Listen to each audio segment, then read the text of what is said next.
नमस्कार, आप देख रहे हैं इंडिया न्यूज। मध्य प्रदेश और छत्तीसगढ़, वक्त हो गया है बड़ी बहस छत्तीसगढ़ का। पंजाब से निकला विवाद अब छत्तीसगढ़ विधानसभा तक जा पहुंचा है। मुख्य विपक्षी पार्टी बीजेपी ने विधानसभा में खालिस्तानी अमृतपाल के समर्थकों का मुद्दा उठाया। इसी मुद्दे पर विपक्ष के कई नेताओं ने सदन में जमकर हंगामा किया। विपक्ष ने अमृतपाल के समर्थन में रैली निकाले जाने का विरोध भी किया। वहीं सीएम भूपेश बघेल ने कहा है कि सिख समाज के बलिदान को भुलाया नहीं जा सकता। देश विरोधी गतिविधियों में शामिल हुए लोगों के खिलाफ कड़ी कार्रवाई होगी। उधर बीजेपी के सीनियर लीडर पूर्व मंत्री बृजमोहन अग्रवाल ने इस जुलूस से पूरे देश में प्रदेश की बदनामी होने की बात कही।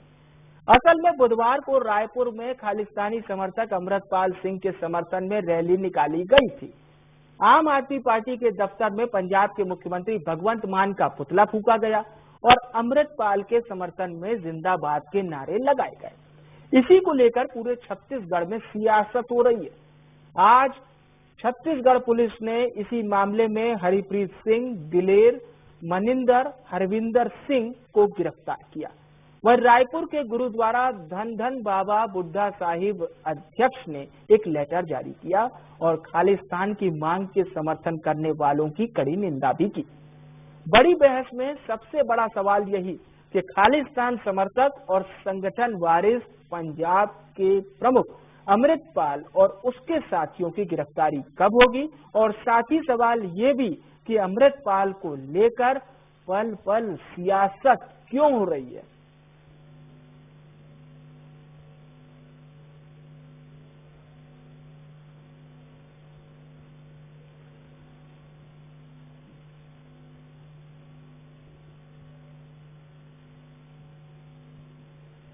और चलिए अब हम आपको ग्राफिक्स के माध्यम से बताते हैं बड़ी बहस की आखिर मुख्य वजह क्या क्या है।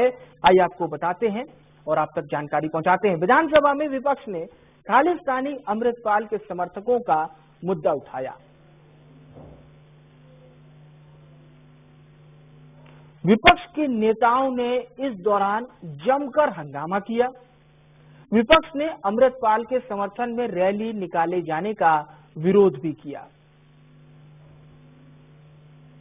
सीएम भूपेश बघेल ने वीडियो देखने के बाद कार्रवाई करवाने की बात कही।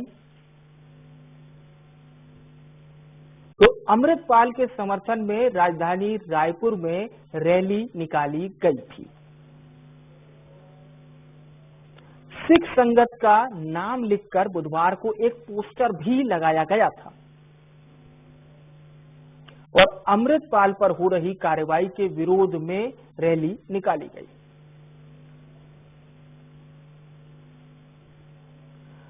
अब इसके बाद हरप्रीत रंधावा और दलेर सिंह ने अमृतपाल के समर्थन में रैली निकाली थी।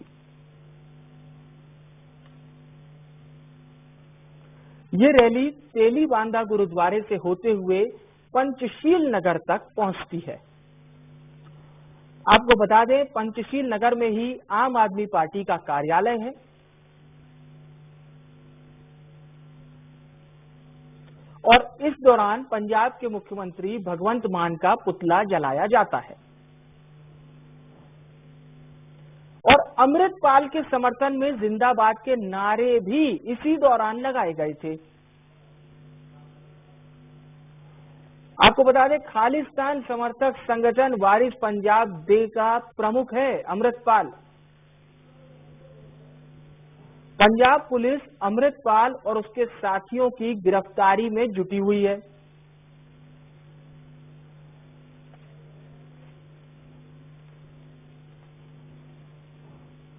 तो अमृतपाल का वाकया भले ही पंजाब से जुड़ा हुआ हो, लेकिन रायपुर में जो रैली निकाली गई वो अमृतपाल के समर्थन की थी। अब इसका खंडन भी सिख समाज ने किया है। क्या कुछ इसमें सच है, इसको जानने की कोशिश करते हैं। क्यों सियासत हो रही है ये भी समझने की कोशिश करते हैं। तो खास मेहमान हमारे साथ चर्चा में जुड़ चुके हैं। नितिन भंसाली साहब हमारे साथ जुड़ चुके हैं, कांग्रेस पार्टी का पक्ष रखेंगे, कांग्रेस पार्टी के प्रवक्ता हैं। और मुकेश शर्मा साहब भारतीय जनता पार्टी के प्रवक्ता, बीजेपी का पक्ष रखेंगे। आप दोनों मेहमानों का बहुत स्वागत है। भंसाली साहब, चर्चा की शुरुआत आपसे। भूपेश बघेल साहब ने साफ तौर पर कहा है कि लॉ एंड ऑर्डर पर किसी भी प्रकार की कोई कोताही बर्दाश्त नहीं होगी और इसी कड़ी में रायपुर पुलिस ने जो कार्रवाई की है वो इसी का एक उदाहरण दिख रहा है। लेकिन ऐसा क्यों लगता है विपक्ष को कि सरकार कार्रवाई नहीं कर रही है, सरकार कार्रवाई से बचना चाह रही है? बहरहाल इसका जवाब आप अच्छे से दे सकते हैं। विपक्ष मानसिक रूप से मुझे लगता है दिवालियेपन की और अग्रसर है, मुद्दे लिए देश विरोधी प्रदर्शन में, देश विरोधी गतिविधियों में जो भी पाया जाएगा उसके खिलाफ कड़ी कार्रवाई होगी। छत्तीसगढ़ में कानून का राज है, उत्तर प्रदेश के जैसे जंगल का राज नहीं। जिन लोगों ने ये जुलूस निकाला और जिन लोगों ने नारेबाजी की, उनको सीसीटीवी फुटेज, वीडियोग्राफी और अन्य बयानों के माध्यम से उनकी पहचान करने के बाद पुलिस ने आज 4 लोगों को इसमें गिरफ्तार भी किया है। और इसके पीछे इसका हाथ है, ये लोग कहां से आए और ये कौन करवा रहा है, इससे जो है मुस्तैदी से पुलिस कार्रवाई कर रही है और किसी को बख्शा नहीं जाएगा। जी, किसी को बख्शा नहीं जाएगा। मुकेश जी, फिर क्यों शक है भारतीय जनता पार्टी को? 4 लोगों को तो गिरफ्तार भी कर लिया। देखिए, कहीं ना कहीं सरकार की नाकामी है। खुफिया विभाग होता है, इंटेलिजेंस होता है। इसको कहिए इनका प्रशासन का दिवालियापन, इनका दिवालियापन, जिनको समझ में नहीं आ रहा है कि क्या छत्तीसगढ़ में चल रहा है। बस्तर चल जाता है, धर्मांतरण का मामला आता है, फिर भी इनको समझ में नहीं आता है। ये तो खाली इनको अपनी सारी नाकामी को छुपाने के लिए भारतीय जनता पार्टी का सहारा लेना पड़ रहा है। अभी भी इनको अपनी जिम्मेदारी का एहसास नहीं है। कहीं ना कहीं कांग्रेस पार्टी के, कांग्रेस की सरकार का इंटेलिजेंस का फेल्योर है। इतना बड़ा राष्ट्र विरोधी यहाँ पे लोग रैली निकाल लेते हैं और रैली इतनी दूर चली जाती है। पर मुकेश जी, आज खंडन भी आया। सिख समाज के लोगों ने वीडियो भी जारी किया। उनका ये कहना था कि अमृतपाल के समर्थन में वो रैली नहीं थी। तो ये भी एक एंगल सामने आ रहा है। देखिए, जो उस रैली में नारे लगे हैं, सिख समाज के लोगों ने ही विरोध किया है। वो हर आदमी विरोध किया है जो भारतीय है और राष्ट्र से प्रेम करता है। हर आदमी ने विरोध किया है। सिख समाज ने भी विरोध किया है कि अमृतपाल के समर्थक हम नहीं हो सकते, हम खालिस्तान के समर्थक नहीं हो सकते।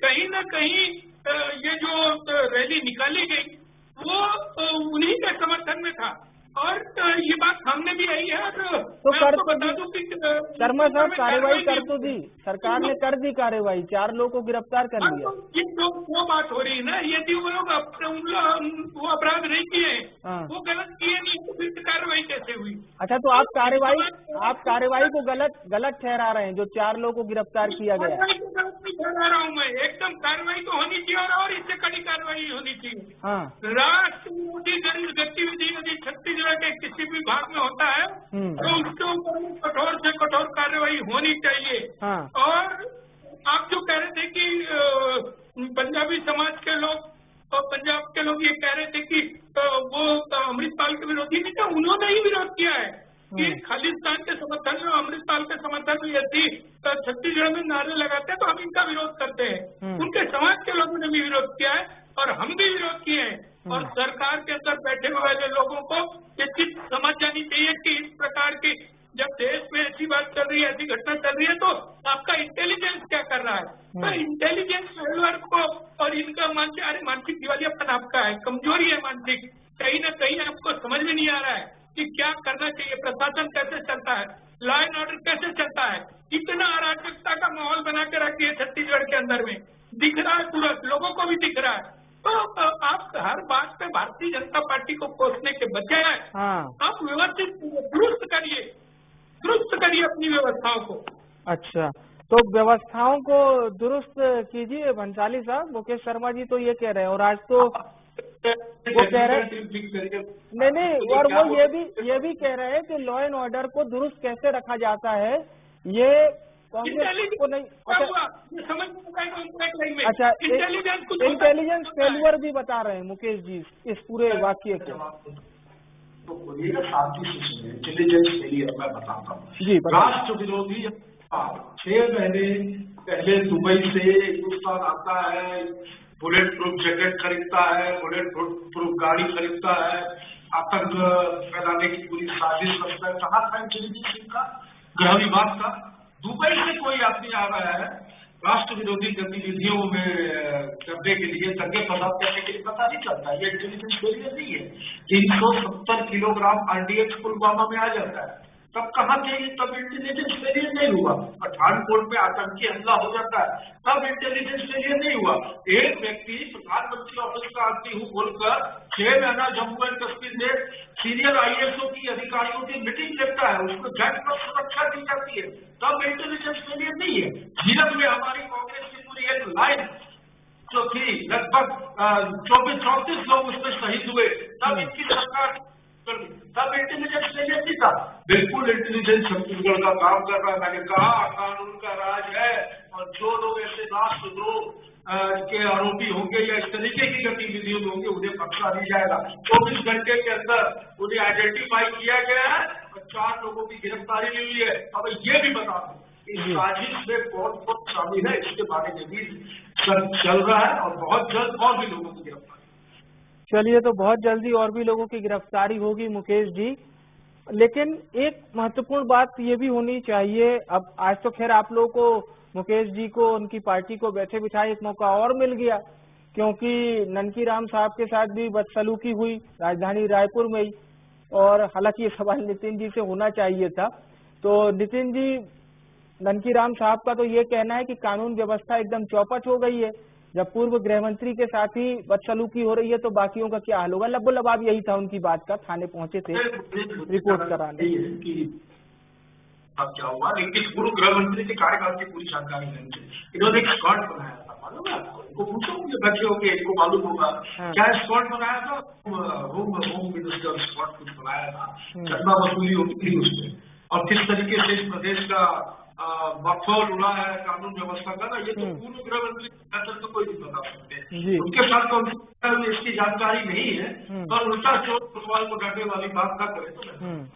चलिए, ठीक है। तो बताने के लिए बंसाली साहब के पास भी बहुत कुछ है मुकेश जी। बहरहाल हम हमारे दर्शकों को बताना चाहते हैं कि अमृतपाल सिंह की कुंडली ग्राफिक्स के माध्यम से इस समय आपके स्क्रीन पर फ्लैश हो रही है। कौन है अमृतपाल सिंह, उसके बारे में पूरी जानकारी। कुछ लोग उसको भिंडरा वाले पार्ट 2 भी बता रहे हैं, जैसा भिंडरा वाले था वैसा। लेकिन मुकेश साहब, छत्तीसगढ़ में अगर, और वो भी रायपुर में, किसी हम अन्य जिले की बात नहीं कर रहे हैं, बिलासपुर या फिर कोंडागांव या बेमेतरा की बात नहीं कर रहे हैं, हम सीधे रायपुर की बात कर रहे हैं। वहां पर ये रैली निकलती है।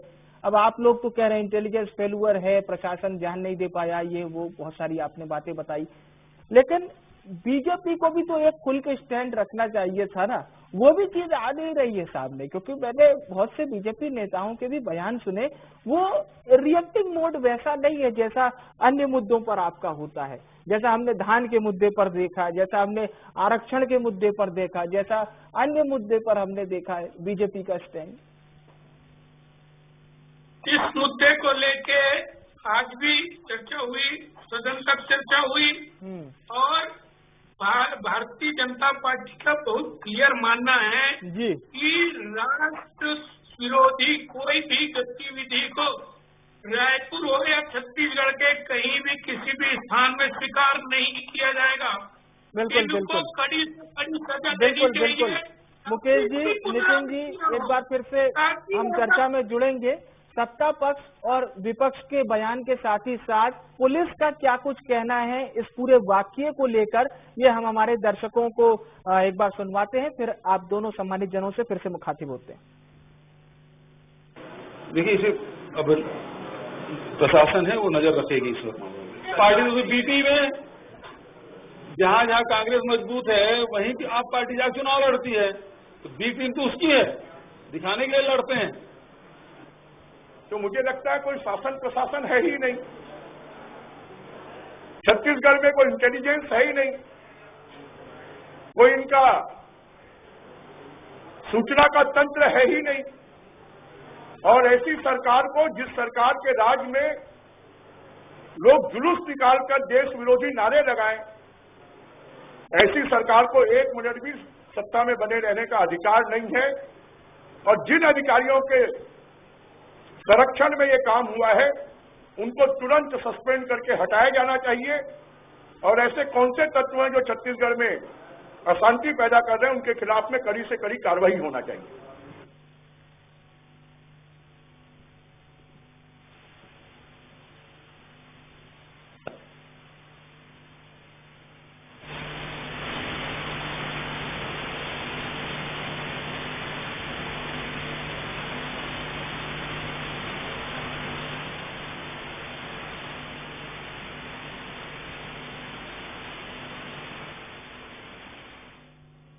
तो आपने सत्ता पक्ष और विपक्ष को सुना। अब सीधे मैं मुकेश जी आपके पास आऊंगा।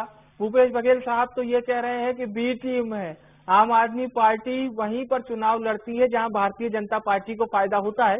हालांकि थोड़ा सा ये विषय से इतर है मुद्दा, लेकिन कहीं ना कहीं जिस तरह से आम आदमी पार्टी का विरोध हुआ उसको लेकर शायद पत्रकारों ने सवाल पूछा होगा सीएम भूपेश से। देखिए, कहीं ना कहीं ये बात अभी तो चुनाव है नहीं, इसको राजनीति से जोड़ के तो बिल्कुल भी नहीं देखना चाहिए। ये राष्ट्र विरोधी नारे लगा रहे हैं, वो 1-1.5 किलोमीटर चल देते हैं, उसके बाद उस क्षेत्र के अंदर में पुलिस को कानो कान खबर नहीं लगता है। ये चिंता की बात है, ये प्रश्न चिन्ह उठाता है। मुकेश जी आपको याद होगा कुछ दिन पहले की बात है साहब, कुछ दिन पहले की बात है, यूके की बात कर रहा हूं मैं, यूनाइटेड किंगडम इंग्लैंड की। वहां पर भारतीय झंडे को हटाया जा रहा था, खालिस्तान के झंडे को वहां पे ऊंचा किया जा रहा था, वो भी एक वाकया हुआ था। लेकिन उसको हम ये नहीं कह सकते कि इंग्लैंड में लॉ एंड ऑर्डर बिल्कुल ध्वस्त हो गया है। तो थोड़ा सा हम लोग सामंजस्य भी जोड़कर देखें, आपकी भी सरकार होती और अगर नितिन जी ये सवाल पूछ रहे होते एज ए विपक्ष तो मैं शायद उनसे भी लगभग यही बात कहता, क्योंकि 3 दिन पहले का वाकया है। मुकेश जी समझिए, ये उनके देश का बात नहीं था, झंडा किसका उतर रहा था और कहाँ उतर रहा था। एम्बेसी का वाकया बता रहा हूँ आपको, इंडियन एम्बेसी का वाकया बता रहा हूँ। तो अंतर्राष्ट्रीय स्तर पर, लेकिन यहाँ यदि हमारे देश के अंदर में हमारे देश के राष्ट्रद्रोही लोग, हमारे देश के विरोध नारे वाले लोग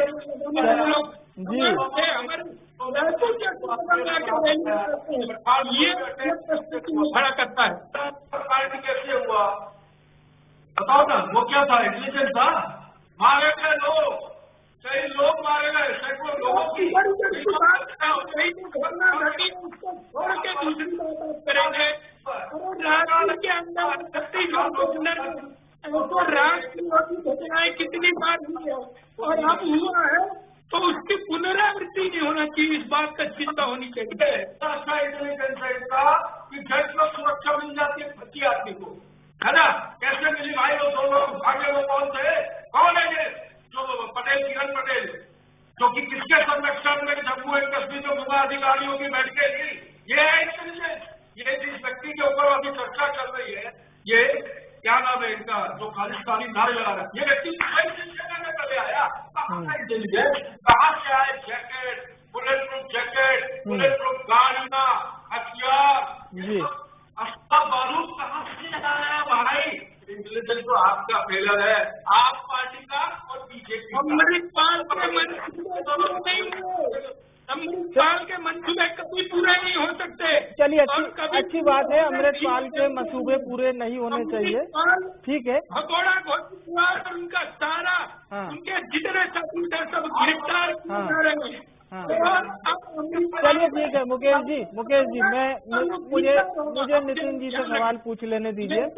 नितिन जी, पंजाब की छत्तीसगढ़ के अंदर में, हाँ ठीक है मुकेश जी। नितिन साहब, मुकेश जी ये पूछ रहे हैं, करने वाले ऐसे लोग हैं तो उनको चिन्हित किया जाना चाहिए, शर्मा साहब, उनके ऊपर कार्रवाई होनी चाहिए। शर्मा साहब प्लीज यदि है छत्तीसगढ़ में तो उनको चिन्हित करके उनके ऊपर में कड़ी से कड़ी कार्रवाई होनी चाहिए। चलिए ठीक है, इसी कड़ी से कड़ी कार्रवाई का जवाब ले लेते हैं। नितिन जी जानकारी दे देंगे। मुकेश जी सुनिए, तो आप प्लीज सुनिए, नितिन जी से हम जवाब ले लेते हैं। नितिन जी, मुकेश जी शुरू से लेकर आखिरी में यही बात कह रहे हैं कि साहब रायपुर में जो रैली निकल गई वो इंटेलिजेंस फेल्यूर थी, और फिर वो ये कह रहे हैं कि जो पंजाब में सुगबुगाहट है वैसा कुछ रायपुर में देखा जा रहा है। लगभग यही बात मुकेश जी कह रहे हैं। बंसाली साहब, जो लोग ये पहुंचे खालिस्तान के नारे लगाने वाले, मैं तो नाम भी भूल जाता हूँ क्या है,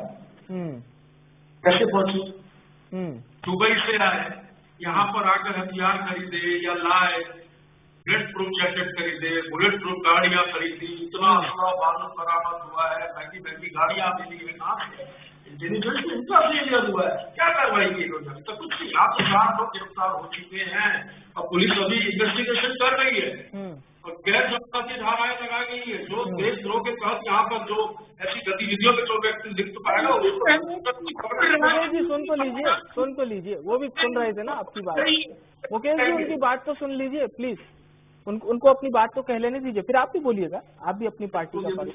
इनकी आवाज मुझे क्लियर आ रही है, तो आपसे भी रिक्वेस्ट है आप अपने टेक्निकल टीम को। जी बिल्कुल उसका आपको क्वेश्चन न करना पड़े, ये क्वेश्चन में इनका आंसर इनको दूं, मुझे ज्यादा मजा आएगा इनका जवाब देने के लिए। चलिए तो इंटेलिजेंस फेलियर छत्तीसगढ़ में छत्तीसगढ़ में इस प्रकार की गतिविधियों को बिल्कुल इजाजत नहीं है। जो लोग इन कृत्यों में पाए गए हैं उसमें से 4 लोगों को गिरफ्तार किया गया है, बाकी अभी इसमें इन्वेस्टिगेशन जारी है और अन्य व्यक्ति भी जो इन गतिविधियों में पाए गए होंगे इसमें होंगे उनको भी चिन्हित किया जाएगा, लोगों के बयान भी लिए जा रहे हैं, उनको भी उनकी सही जगह पर पहुंचाया जाएगा। छत्तीसगढ़ शांत प्रदेश है, छत्तीसगढ़ शांति का टापू है और इस शांति का टापू बना रहेगा। कांग्रेस के शासनकाल में ऐसी स्थितियां हम बिल्कुल उत्पन्न होने देंगे। चलिए मुकेश शर्मा जी, आपके सवालों का जवाब नितिन भंसाली जी दे चुके हैं, क्या आप संतुष्ट हैं उनके जवाब से? देखिए, कहीं न कहीं मेरा ये मानना है और हम इस बात का विरोध करते हैं कि इस विषय को किसी भी परिस्थिति में राजनीति और चुनाव से जोड़कर नहीं देखा जाना चाहिए। ये मामला गंभीर है, राष्ट्र विरोधी मामला है। चुनाव पार्टी राजनीति कठोर कार्रवाई होनी चाहिए। कहाँ आपका इंटेलिजेंस फेलर हुआ, वो कीर्तन पटेल कहाँ से जम्मू पहुंचा, कहाँ से 335 किलो आरडीएक्स पुलवामा पहुंचा, कैसे पठानकोट में आतंकवादी गतिविधि हुई, कैसे झीलम में इतना बड़ा नक्सलियों का धनसहार हुआ, जिसमें कांग्रेस के इतने बड़े नेताओं के जवान शहीद हुए। इंटेलिजेंस आपकी नेता कहते थे नहीं तो मुकेश जी राजनीतिकरण कौन कर रहा है? इस पूरे घटनाक्रम का राजनीतिकरण कौन कर रहा है? देखिए, कहीं न कहीं इसको आम आदमी पार्टी और चुनाव और भाजपा के ए टीम बी टीम इस प्रकार की यदि बातें आती है तो कहीं न कहीं इसका राजनीतिकरण चुनाव से जोड़ के चलिए ठीक है, मैं आपके इस बयान पर, इस आरोप पर नितिन जी से एक संक्षिप्त प्रतिक्रिया लेता हूं। नितिन जी, ठीक से क्लियर नहीं था, बताइए क्या बोले। नितिन जी, शर्मा साहब का ये कहना है कि कांग्रेस पार्टी इसका सियासी एडवांटेज लेने के लिए इस पूरे वाकये का राजनीतिकरण कर रही है, सीधे तौर पर आप पर यानी आपकी पार्टी पर आरोप लगाया गया। सियासी एजेंडा कौन बना रहा है दिख रहा है, सारे मुद्दों से, सारे प्रदेश के मुद्दों से ध्यान हटकाकर जरूरी काम के मुद्दों से देखिए, विकास की बातों को छोड़कर इस प्रदेश में क्या देखा जा रहा है। फर्जी तरीके से कहीं पर जाकर वहाँ एसपी का सिर फोड़ा जा रहा है, कहीं पर धर्मांतरण के आरोप लगाए जा रहे हैं, कुछ नहीं मिला तो इस मुद्दे को बना दिया। अरे भाई, इंटेलिजेंस फेलर होता, ये सब होता तो ये गिरफ्तार भी नहीं होती और ये जांच जो 24 घंटे के भीतर इतने आगे भी ये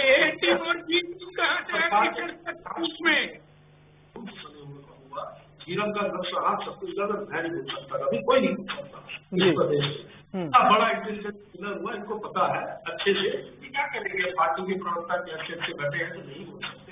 लेकिन 3 सवाल किए थे, पुलवामा में आरडीएक्स कहाँ से आया, ये खालिस्तान के नारे लगाने वाला दुबई से भारत में कैसे पहुंचा, इतने गतिविधियां इसने कैसे संचालित की, वो क्या किरण पटेल कैसे जम्मू एंड कश्मीर पहुंचा, ये होता है। चलिए ठीक है, कार्यक्रम की समय सीमा पूरी हो चुकी है। आप दोनों सम्मानित जनों का बहुत बहुत धन्यवाद, शुक्रिया हमारे साथ चर्चा में जुड़ने के लिए। तो सवाल यही है कि अमृतपाल के समर्थन में क्या रैली रायपुर में निकाली गई, अब इस पर खंडन भी हो रहा है, लेकिन सियासत बदस्तूर जारी है। कब तक सियासत इस मुद्दे पर होती रहेगी देखना अहम होगा। बड़ी बहस में इतना ही, मुझे आने विवेक को दीजिए इजाजत, नमस्कार।